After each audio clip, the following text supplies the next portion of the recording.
போய் கம்ப்ளைண்ட் கொடுக்க போகிறாங்க. விளாத்திக்குளத்தில் குளத்தூர் காவல் நிலையத்தில் அந்த கம்ப்ளைண்ட்டை எடுத்துக்க மாட்டேறாங்க.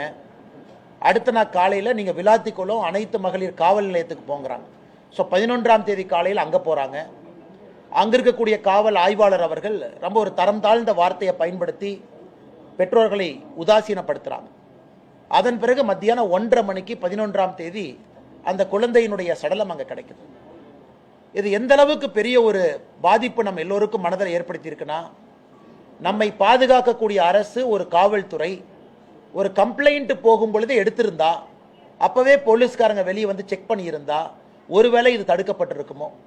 அதனால 10ஆம் தேதி சாயங்காலம் காணாம போன அந்த மாணவி 11ஆம் தேதி மத்தியானத்திற்கு மேல ஏற்கனவே தேடி இடத்துல சடலம் கிடக்குதுன்னா யாரோ வந்து போட்டுட்டு போயிருக்கிறாங்க அப்படின்னு தான் மேற்கட்டமா நமக்கு தெரியுது. அதனால் இது காவல்துறையினுடைய தோல்வி என்று சொல்வதை விட, காவல்துறையை நிர்வகிக்கக்கூடிய நம்முடைய முதலமைச்சர் ஐயா ஸ்டாலின் அவர்களுடைய முழு தோல்வி. என்ன கமாண்ட் அண்ட் கண்ட்ரோலில் வச்சிருக்கிறாங்க. இன்னைக்கு வந்து ஹோம் செக்ரட்டரி அவங்க பத்திரிகையாளர் சந்திப்பில் ஒருத்தரை சஸ்பெண்ட் பண்ணிட்டு அதனால பிரச்சனை முடிஞ்சிருச்சு அப்படிங்கிற மாதிரி போறாங்க. இன்னும் குற்றவாளியை கைது செய்யப்படவில்லை. இதை நாங்கள் வன்மையாக கண்டிப்பதை தாண்டி தமிழக மக்கள் புரிந்து கொள்ள வேண்டும். அந்த சகோதரி பேரை நம்ம பயன்படுத்தக்கூடாது, 17 வயது இருக்கிற காரணத்தினால. அவங்க 10ஆம் வகுப்பில் 500க்கு 495 மதிப்பெண், அப்படின்னா 99%, 99%. இதை விட ஒரு ஏழை குடும்பத்தில் ஒரு குழந்தை என்ன பண்ண முடியும் நீங்க யோசிச்சு பாருங்க. 99% மதிப்பெண்கள் பெற்று அந்த தலைமுறையை உயர்த்தக்கூடிய ஒரு வாய்ப்பு இருந்தும் கூட அந்த குழந்தைக்கு இது போல் நடந்திருக்கிறது. அதனால் முதலமைச்சர் அவர்கள் வெட்கி தலை குனியணும். இன்னைக்கு கனிமொழி போயிருக்கிறாங்க, சகோதரி கனிமொழி அவர்கள் அங்கே இருக்கக்கூடிய மக்கள் தங்களுடைய கோபத்தை காட்டியிருக்கிறாங்க. அதனால் முதலமைச்சர் அவர்கள் இப்போவாவது ஆட்சி முடியும் தருவாயில்னாவது ஒத்துக்கணும், காவல்துறையை சீரமைக்கணும், காவல்துறைக்கு வந்து இன்னும் அதிக அதிகாரத்தை கொடுக்கணும், ஆட்சியாளர்களாக தோற்றிருக்கின்றார்கள் என்பதை ஒற்றுக்கொள்ளணும்.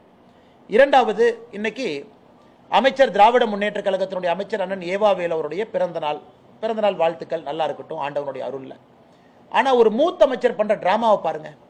நேத்து முகநூல் பக்கத்தில் போடுறாரு, இன்னைக்கு நான் பிறந்த நாளே கொண்டாட மாட்டேன், ஏன்னா அடிமை கூட்டணியை நான் வந்து எதிர்க்கிறேன். நம்ம கூட்டணி எதுக்கு, அவரு பிறந்த நாளுக்கும் நம்ம கூட்டணிக்கு என்ன சம்பந்தம்? அடுத்து இன்னொன்று சொல்றாரு, அடுப்பெரிக்கிறதுக்கு வந்து கேஸே இல்லை, அதனால பிறந்த நாளை கொண்டாடலின்.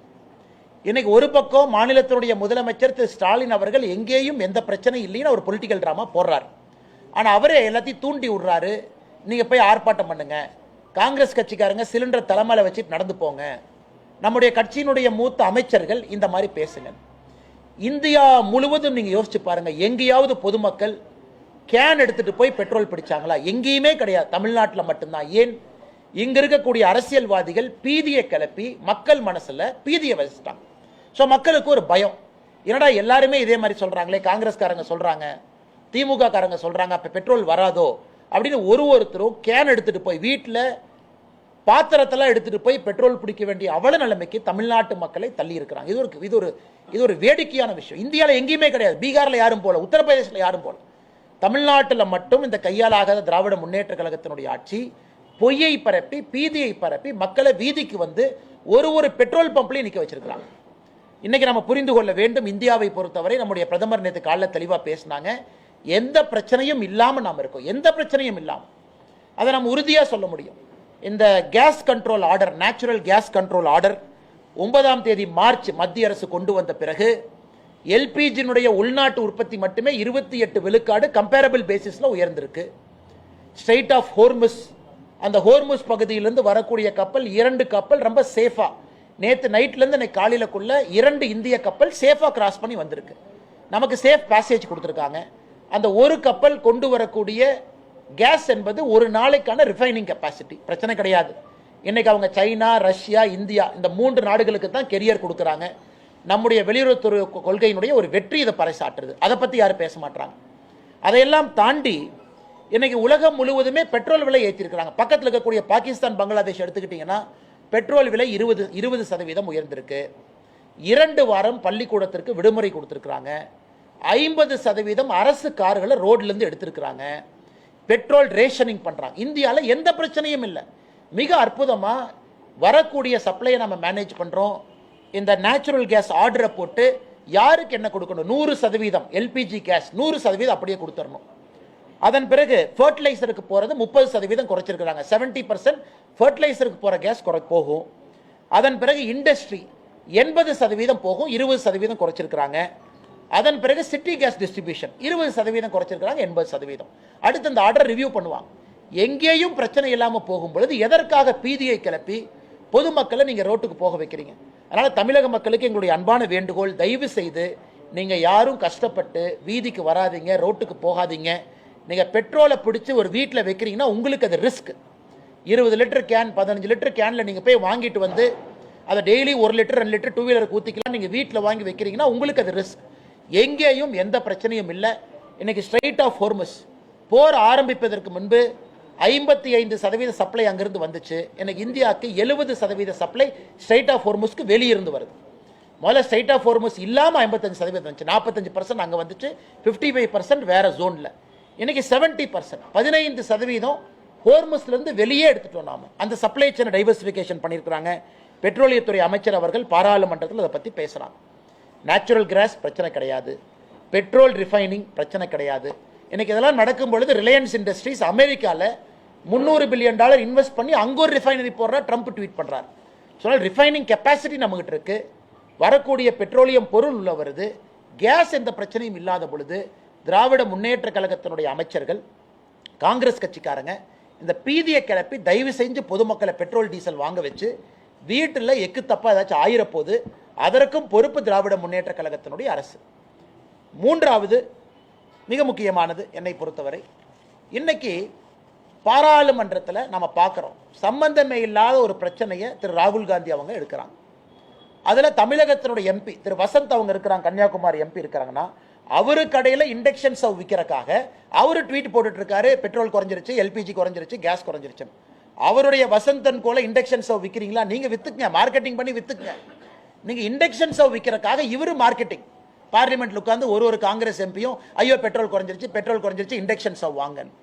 அதில் ராகுல் காந்தி அவர்கள் பாராளுமன்றத்தினுடைய அந்த நுழைவாயில் மக்கரத்வார் அந்த நுழைவாயில் உட்கார்ந்து நேற்று அவர்கள் நடந்து கொண்ட விதம் ஒரு பாராளுமன்றத்தினுடைய மக்கள் எதிர்பார்க்கின்ற ஒரு நல்ல அரசியலுக்கு எதிரானது. அந்த வழியை மறிச்சு உள்ள யாரும் எம்பியை போகாம டீ பிஸ்கட் சாப்பிட்டுட்டு காலேஜ் பசங்கள்லாம் இந்த காலேஜ் வாசல்ல காலேஜுக்கு வெளியே இந்த ரோட்டில் உட்கார்ந்து இருக்கிற மாதிரி தான் காங்கிரசினுடைய எம்பிக்கள் உட்கார்ந்து பாராளுமன்றத்தினுடைய மாண்பை குறைத்திருக்கின்றார்கள். அதையும் கூட இந்த நேரத்தில் பாரதிய ஜனதா கட்சி எங்களுடைய கடுமையான கண்டனங்களை பதிவு செய்கிறோம். சம்பந்தம் இல்லாமல் இன்னைக்கு இவ்வளவு காங்கிரஸ்காரங்க சிலிண்டர் தூக்கிட்டு சுத்துறாங்க. யார் வீட்டிலாவது எல்பிஜி ப்ராப்ளமா? யார் வீட்டிலாவது கமர்ஷியல் சிலிண்டர் ப்ராப்ளம் கொஞ்சம் இருக்கு, அது இப்போ சரியாயிட்டு இருக்கு. அது முதல் நாள் ஏன்னா ரேஷன் போட்டு கொடுத்தாங்க, ஒரு 2-3 நாட்கள் பிரச்சனை இருந்துச்சு, அதுவும் கூட எனக்கு சரியாயிட்டே இருக்கு. எல்லா இடத்துலையும் திரும்ப ஹோட்டல்ல இயல்பு நிலைமைக்கு வந்துருச்சு. அப்படி இருக்கும்பொழுது சிலிண்டரை தலையில வச்சுக்கிட்டு காங்கிரஸ் கட்சிக்காரங்க தமிழ்நாட்டில் எதற்காக இந்த கூத்தாட அரங்கேற்றணும்? அதனால இந்த 3 விஷயங்களையும் நம்முடைய பத்திரிகை நண்பர்களுக்கு சொல்லணும். விளாத்திக்குளத்தை பொறுத்தவரை முதலமைச்சர் நேரில் போகணும், அதுதான் மிக குறைந்த ஒரு எதிர்பார்ப்பு. முதலமைச்சர் விளாத்திக்குளத்துக்கு நேரில் போகணும், அந்த குழந்தையினுடைய பெற்றோரை பார்க்கணும். அந்த பிஞ்சு குழந்தை அற்புதமாக படிக்கக்கூடிய குழந்தை, இன்னைக்கு நாம காவு கொடுத்துருக்கோம். இதை முதலமைச்சர் அவர்கள் பேசணும். அடுத்து உள்துறை செயலாளர் அவர் கொடுக்கக்கூடிய அறிக்கையே தவறா இருக்கு. பிரஸ் மீட் வைக்கிறாங்க, பத்திரிகை நண்பர்கள் யாரை நம்புவீங்க? பத்திரிகை நண்பர்களை பொறுத்தவரை கவர்மெண்ட்டை நம்புவீங்க, கவர்மெண்ட் பொய் சொல்லாதுன்னு நீங்க நினைப்பீங்க. ஆனால் உள்துறை செயலாளர் நடத்தக்கூடிய பிரஸ் மீட்டில் அவர் டிஜிபி போலீஸ் கமிஷனர் இவங்களா உட்கார்ந்துருக்கக்கூடிய பிரஸ் மீட்டில் இவங்களே பொய் சொல்றாங்க. நீங்க யோசிச்சு பாருங்க, 2021க்கான டேட்டாவை அவங்க கொடுக்குறாங்க. 2021 இந்தியாவில் எந்த அளவுக்கு பெண்களுக்கு எதிரான குற்றங்கள் நடந்திருக்குன்னு டேட்டாவை கொடுக்குறாங்க. இதில் உண்மையை சொல்ல வேண்டும் என்றால் 2021 டேட்டாங்க என்சிஆர்பியில் பப்ளிஷ் ஆயிருக்கு. மத்திய அரசு ஒரு ஆண்டும் கூட மாநில அரசுகிட்ட இருந்து டேட்டா வாங்குறாங்க. மத்திய அரசு மாநில அரசு வாங்குறாங்க, அந்த டேட்டாவை கம்பைல் பண்ணி என்சிஆர்பியில் போடுறாங்க. 2021 மாநில அரசு கொடுத்த தரவுகளை வைத்து மத்திய அரசு பப்ளிஷ் பண்ண என்சிஆர்பியில் தமிழகத்தில் 1686 கொலைகள் பதிவாயிருக்கு. ஆனால் உள்துறை செயலாளர் நடத்தக்கூடிய பத்திரிகையாளர் சந்திப்பில் 2021 தமிழகத்தில் 1597 கொலைகள்னு சொன்னா பிரஸ் மீட்டர் அவங்க சொல்ற நம்பரே கிட்டத்தட்ட 89 கொலைகளை குறைச்சு சொல்றாங்க. 2023 தரவுகள் மத்திய அரசுக்கு அவங்க கொடுக்கல, 2024 தரவுகள் மத்திய அரசு கொடுக்கல, 2025 தரவுகள் மத்திய அரசுக்கு அவங்க கொடுக்கல. அதனால தான் என்சிஆர்பி பப்ளிஷ் பண்ணல. அதனால இவங்களா உட்கார்ந்துகிட்டு பப்ளிஷ் ஆகாத ஒரு தரவு நாம ஃபேக்ட் செக் பண்ண முடியாது. மத்திய அரசு கொடுத்திருந்தா பத்திரிகை நண்பர்கள் நீங்க டவுன்லோட் பண்ணி கிராஸ் செக் பண்ணுவீங்க. எதுவுமே செக் பண்ண முடியாம இவங்களா சேர்ந்து அடிச்சுடுறாங்க. 5 வருஷமும் சேர்ந்து 8008, 5 வருஷமும் சேர்ந்து போக்சோ வழக்கு 39,900 இப்படின்னு அவங்க சொல்றதுல எங்களுக்கு நம்பிக்கை கிடையாது. அதனால் திராவிட முன்னேற்ற கழக அரசு அதிகாரிகளையும் தவறாக பயன்படுத்துகிறாங்க. அதிகாரிகள் மீது பிரஷரை கொடுத்து நீங்கள்லாம் பிரஸ் மீட் வச்சு சமாளிங்க. இது முதலமைச்சர் அவர்கள் பத்திரிகையாளர் சந்திப்பு நடத்தி நீங்க சொல்லுங்க. உள்துறை அமைச்சர், உள்துறை செயலாளரா முதலமைச்சர் அவர்களா? ஒரு பக்கம் பொய்ய சொல்றீங்க, ஒரு பக்கம் இருக்கக்கூடிய தரவுகளை திருச்சி சொல்றீங்க, இன்னொரு பக்கம் விளாத்திக்குளம் போன்ற பகுதியில் அந்த சென்சிட்டிவ் நேச்சர் ஆஃப் கிரைமுக்கு முக்கியத்துவம் கொடுக்காம இருக்கிறீங்க. இன்னொரு பக்கம் காவல்துறை தப்பு செஞ்சிருக்கிறாங்க, சீரமைப்பதற்கான எந்த முயற்சி நீங்க எடுக்கல. கடைசியாக நம்முடைய தேசிய ஜனநாயக கூட்டணி அனைத்து இந்திய அண்ணா திராவிட முன்னேற்ற கழகத்தினுடைய பொதுச் செயலாளர் எடப்பாடி பழனிசாமி அவர்கள் இன்னைக்கு தேசிய ஜனநாயக கூட்டணி ஒன்றாக இணைந்து தமிழகத்தில் 17ஆம் தேதி வேறு வேறு ஊர்களில் ஒரே நாளில் நம்முடைய தலைவர்கள் தொண்டர்கள் எல்லோரும் இணைந்து திராவிட முன்னேற்ற கழகத்தினுடைய ஆட்சியில் பெண்களுக்கு எதிராக, குழந்தைகளுக்கு எதிராக நடந்து கொண்டிருக்கக்கூடிய வன்கொடுமைகளை மக்களிடம் எடுத்து சொல்லணும். பாதுகாப்பு இல்லாத சூழ்நிலை. கிருஷ்ணகிரி 2.5 வயசு குழந்தை, இங்க 17 வயசு குழந்தை பாப்பா விளாத்திக்குளம், 65 வயது மூதாட்டி, எங்கேயும் யாருக்கும் நிம்மதி இல்லாத ஒரு சூழ்நிலை. இதையெல்லாம் ஒரு மிகப்பெரிய ஒரு கண்டன ஆர்ப்பாட்டமாக தமிழகத்தில் வேறு வேறு இடத்துல நம்முடைய தலைவர்கள் நடத்த இருக்கின்றார்கள். கோயம்புத்தூர்ல அண்ணன் வேலுமணி அவர்களோடு இணைந்து நானும் இந்த போராட்டத்தில் இருக்கேன். நம்முடைய தலைவர்கள் எல்லோரும் இந்த போராட்டத்தில் இருக்கிறாங்க. அதே போல சென்னையில் அண்ணன் எடப்பாடி பழனிசாமி அவர்கள் இருக்கிறாங்க. அதே போல மதுரையில் அண்ணன் நயினார் நாகேந்திரன் அவர்கள், திருப்பூரில் வானதி ஸ்ரீனிவாசன் அக்கா அந்த போராட்டத்தில் கலந்துக்கிறாங்க, திருநெல்வேலியில் தமிழிசை சவுந்தரராஜன் அக்கா கலந்துக்கிறாங்க.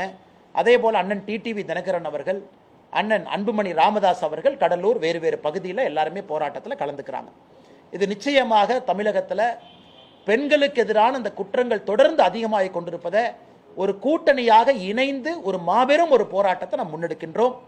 அதற்கு பொதுமக்களுடைய ஆதரவையும் கூட இந்த நேரத்தில் பத்திரிகை நண்பர்கள் மூலமாக நாங்கள் கோருகின்றோம். கோயம்புத்தூரில் 17ஆம் தேதி நடக்கக்கூடிய இந்த போராட்டத்திற்கு நம்முடைய தாய்மார்கள், சகோதரிகள் பெரும் திரளாக நீங்கள் பங்கேற்க வேண்டும் என்கின்ற வேண்டுகோளையும் உங்களுக்கு இந்த நேரத்தில் வைக்கிறோம். இதை தாண்டி உங்களுக்கு இருக்கிற கேள்வியை பதில் சொல்லிட்டு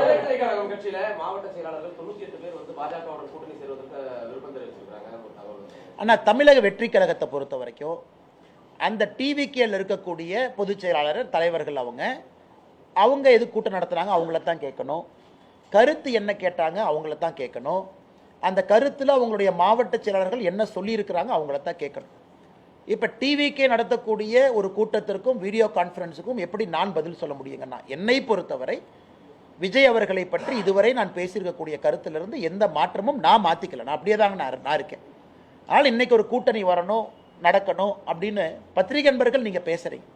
ஒரு பக்கம் டிவிக்கே எங்களுக்கு வேண்டாம் அப்படிங்கிறாங்க, இன்னொரு பக்கம் மாற்றுக் கட்சி நண்பர்களும் எங்கள் கூட்டணி பலமாக இருக்குன்னு நம்ம போகிறோம் அப்படின்னு. இன்னைக்கு புதிதாக எந்த ஒரு இன்ஃபர்மேஷன் இல்லைங்கன்னா புதிதாக சொல்வதற்கு அந்த கட்சிகிட்ட தான் நீங்கள் கேட்கணும். நீங்கள் மீட்டிங் நடத்துனீங்க, மீட்டிங்கில் எதுக்காக கருத்து கேட்டீங்க, நீங்கள் கேட்ட கருத்து உண்மையா அப்படிங்கிறதுக்கு அவங்க பதில் சொல்லணும். எங்களுடைய நிலைப்பாடு மாறாதப்ப நான் எப்படி பதில் சொல்ல முடியுங்கண்ணா? அண்ணா அண்ணா இன்னைக்கு நம்ம ஒரு விஷயத்தை தெளிவாக புரிஞ்சுக்கணுங்கன்னா, தேர்தல் எந்த நேரமும் கூட டிக்ளேர் ஆகலாம். இன்னைக்கு நம்ம 14ஆம் தேதி, 16 வருதுங்கிறாங்க, 17 வருதுங்கிறாங்க, நமக்கு தெரியாது, 18ங்கிறாங்க. ஏதோ ஒரு நாள் இன்னும் அடுத்த இந்த வாரத்துக்குள்ளே வருது. ஸோ தேர்தல் களம் சூடு பிடிச்சிருச்சு. திராவிட முன்னேற்ற கழகத்தை பொறுத்தவரை சீட்டு கொடுத்துட்டாங்க, சில பேர்த்து கொடுத்துட்டாங்க. கம்யூனிஸ்ட் இன்னைக்கு சண்டை போட்டு அவங்க அறிக்கை கொடுத்துருக்குறாங்க. நம்ம கூட்டணியில் உடனடியாக இந்த மாடல் கோட் ஆஃப் கண்டக்ட் வந்தவுடன் வேகமாக தலைவர்கள் அதை வேலை செய்ய போகிறாங்க. இன்றைக்கி எலெக்ஷன் மோட்டுக்கு எல்லாமே வந்துட்டாங்கண்ணா. அதனால் இன்றைக்கி என்னுடைய கருத்து, எங்கள் கூட்டணி பலமாக இருக்குது. தேசிய ஜனநாயக கூட்டணி இன்னைக்கு பலமாக இருக்குது. யாரையும் எதிர்பார்த்து இந்த கூட்டணி இல்லை. நாங்கள் பலமாக இருக்கின்றோம், ஆரோக்கியமாக இருக்கின்றோம். 17ஆம் தேதி முன்னெடுத்திருக்கக்கூடிய ஆர்ப்பாட்டமும் கூட ஒரு சான்று. 3 முறை பிரதமர் அவர்கள் வந்துட்டு போயிட்டாங்க தமிழ்நாட்டுக்கு தேர்தல் களத்துக்காக. இன்னும் 2-3 முறை வர இருக்கிறாங்க மாடல் கோட் ஆஃப் கண்டக்டுக்கு பிறகு.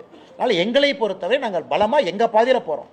மற்ற கட்சிகள் கூட்டணி வேணும்னு நினைக்கிறாங்க, மற்ற கட்சிகள் இன்டர்னல் மீட்டிங் போட்டு கேட்குறாங்கன்னா அந்த கட்சிகள் தான் பதில் சொல்லணும். எங்கள் நிலைப்பாட்டில் எந்த மாற்றம் இல்லை, நாங்கள் அதே நிலைப்பாட்டில் தான் நாங்கள் இருக்கோம். ஆனால் நான் கொடுக்கக்கூடிய இடத்துலையும் இல்லை, வாங்கக்கூடிய இடத்துலையும் நான் இல்லைங்கண்ணா. கொடுக்கக்கூடிய இடத்துல சில தலைவர்கள் இருக்கிறாங்க, வாங்கக்கூடிய இடத்துல சில தலைவர்கள் இருக்கிறாங்க.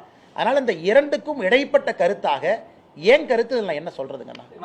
கூட்டணியை பொறுத்த வரைக்கும் இப்போ கூட்டணிக்கான கதவுகள் இன்னும் ஓப்பன்ல தான் இருக்கா, இல்ல புதிய கட்சிகள் எதிர்பார்க்கலாமா, இல்ல அவ்வளவுதானா சார்? அண்ணா இன்னைக்கு பாருங்க, கம்யூனிஸ்ட் கட்சி சிபிஐ அதனுடைய தலைவர் ஐயா சண்முகம் அவர்கள் ஒரு பேட்டி கொடுத்துருக்காங்க இன்னைக்கு பத்திரிகை நண்பர்கள்ட்ட. இப்போ 5 நிமிஷத்துக்கு முன்னாடி, எங்க காங்கிரஸ் ஒண்ணுமில்லாத காங்கிரஸுக்கு நீங்க 3 சீட்டை உயர்த்தி கொடுக்குறீங்க, கம்யூனிஸ்ட் கட்சிக்காரங்க நாங்கள் இவ்வளோ கஷ்டப்படுறோம், எங்களுக்கே நீங்கள் சீட்டை கொடுக்க மாட்டீங்க, நாங்கள் ஏற்றுக்க மாட்டோம், கிளம்பியாச்சு. அண்ணன் வைகோ அவர்களுக்கு ரொம்ப கஷ்டப்பட்டு அன்னைக்கு சிரிக்கிறார் வைகோ அண்ணன். 4 தொகுதிகள் அப்படிங்கிறாரு. இது எப்படி இருந்த வைகோ அண்ணன் எப்படி ஆயிட்டார்? எப்படிப்பட்ட ஒரு மனிதர், எத்தனை தொகுதியில் நின்றவர், தமிழ்நாட்டு அரசியலே மாற்ற வேண்டும் நினைத்தவரை எனக்கு சீட்டையெல்லாம் குறைச்சு அந்த 4லையும் அடுத்து சொல்றார் 3 உதயசூரியன் சின்னம், 1 எங்கள் சின்னம். எனக்கு வைகோ ஐயாவை பார்க்கறக்கே ரொம்ப கஷ்டமா இருந்துச்சு. நம்ம கொங்கு கட்சி இந்த பகுதியில் நிற்கக்கூடியவங்க 3 கம்பீரமா 3 சீட்னு இருந்தாங்க, இன்னைக்கு அவங்களே 2 சீட்டில் உட்கார வச்சிருக்காங்க. அதனால இன்னைக்கு அந்த கூட்டணியிலிருந்து தலைவர்கள் வெளியே வருவதை நான் பார்க்கிறேன். ஏன்னா திருமாவளவன் அண்ணன் இன்னைக்கு என்னை பொறுத்தவரை திருமாவளவன் அண்ணன் கண்டிப்பா இவங்களுக்கு ஒரு 6 சீட்டுக்கோ 7 சீட்டுக்கோ அவர் ஏற்றுக்க போறது கிடையவே கிடையாது. அதனால் திருமாவளவன் அண்ணன் கண்டிப்பா அசமாதானத்தில் இருக்காங்க, கம்யூனிஸ்ட் அசமாதானத்தில் இருக்கிறாங்க. அவங்களாம் என்ன பண்ணுவாங்கன்னு தெரியாதுங்கண்ணா. வெளியே வந்து வேற கூட்டணிக்கு போறாங்களா தனியா நிற்கிறாங்களான்னு தெரியாது. ஸோ திராவிட முன்னேற்ற கழகத்தை பொறுத்த வரைக்கும் அறிவாலயத்துக்கு வெளியே இன்னைக்கு இந்தியா போஸ்ட் மேனே பயத்தில் இருக்கான். ஆனால் போனோம்னா நமக்கு ஒரு சீட் கொடுத்துருவாங்களாட்டுக்கு, அந்த பக்கமே நான் போக மாட்டேன். ஸோ யார் வந்தாலும் கூட பிடிச்சி 1 சீட்டு 2 சீட்டுன்னு கொடுத்து அவர்களோடு இத்தனை காலமாக பயணம் பண்ணவங்களுக்கு 2 சீட்டு 3 சீட்டுன்னு குறைக்கும் பொழுது எந்த விதத்தில் நியாயம்னு தலைவர்கள் கேட்குறாங்க. அதனால் கூட்டணியில் மாற்றம் வருமானு கேட்டீங்க, வருவதற்கான வாய்ப்பு இருக்குது. ஏன்னா திமுகவுடைய கூட்டணி நம்ம பார்த்துக்கிட்டு இருக்கோம், உள்ள இருக்கக்கூடிய சலசலப்பை பார்க்குறோம். தேர்தல் எப்பொழுதுமே நெருங்கும் பொழுது ஒரு ஃபைனல் ட்விஸ்ட் எப்பவுமே தமிழக அரசியல் இருக்கும். தமிழக அரசியல்ல எல்லா முறையும் தேர்தல் ஜஸ்ட் டிக்ளேர் ஆகிறதுக்கு முன்னாடி ஒரு ஃபைனல் ட்விஸ்ட் இருக்கும். இந்த டைம் என்ன ட்விஸ்ட்னு பொறுத்திருந்து பார்க்கலாம். என்னங்கண்ணா குறிப்பிட்ட மாதிரி வந்து கூட்டணி வலுவா இருக்குங்கிறீங்க, அதே சமயம் திமுக கூட்டணி வந்து தொகுதி பங்கீடுகள் ஆரம்பிச்சு போயிட்டு இருக்கு. ஆனா இந்த கூட்டணியில இன்னும் வந்து தொகுதி பங்கீடு ஆரம்பிக்காம இருக்கிற காரணம் ஏதாவது ஒரு பெரிய கட்சியை வந்து வரவேற்காக காத்திருக்கக்கூடிய ஒரு சூழலா? அதே நீங்க குறிப்பிட்ட இன்னைக்கு ஆளுங்கட்சிக்கு வந்து அவசரம் இருக்குங்கண்ணா. காரணம் அவங்க மேல ஆன்டி இன்குபென்சி இருக்கு, மக்களுடைய கோபம் அவங்க மேல இருக்கு, உடனே பண்ணணும். ஆனா எதிர்கட்சியை பொறுத்தவரை அந்த அவசரம் கிடையாது. 2021 அன்னைக்கு அதிமுக ஆளுங்கட்சியாக இருந்த பொழுது கூட தேர்தல் அறிவிப்பு வந்த பிறகுதான் பாரதிய ஜனதா கட்சிக்கு தொகுதி பங்கீடு எங்க நிக்கணும் அப்படின்லாம் வந்துச்சுங்கண்ணா. ஸோ எங்களை பொறுத்தவரை யாருக்கும் எந்த அவசரமும் இல்லை. எல்லா இடத்துல எல்லாரும் வேலை செய்யறோம். உதாரணத்துக்கு நேற்று நான் தொண்டாமுத்தூர் பகுதியில் அண்ணன் வேலுமணி அவர்களோடு பிரச்சாரத்தில் இருந்தோம், வேறு பகுதியில் பிரச்சாரம் பண்ணிக்கிட்டு இருக்கோம். ஸோ நாங்கள் தொண்டாமுத்தூர் வேலுமணி என்ன அங்கே பிஜேபி நிற்கல அப்படியெல்லாம் இல்லை. வேலுமணி என்ன நிற்கிறாங்க, தேசிய ஜனநாயக கூட்டணி பாரதிய ஜனதா கட்சியும் நாமளும் ஓட்டு போடணும், எல்லாத்தையும் ஒருங்கிணைக்கணும், நாம கூட்டம் போடுறோம். அதனால் எங்களுக்கு எந்த அவசரமும் இல்லை. நாங்கள் எங்களுடைய டைம் லைனில் சரியான முறையில் போயிட்டு இருக்கோம். விளம்பர இடைவேளைக்கு பிறகு மேலும் பல செய்திகளை பார்க்கலாம். இணைந்திருங்கள்.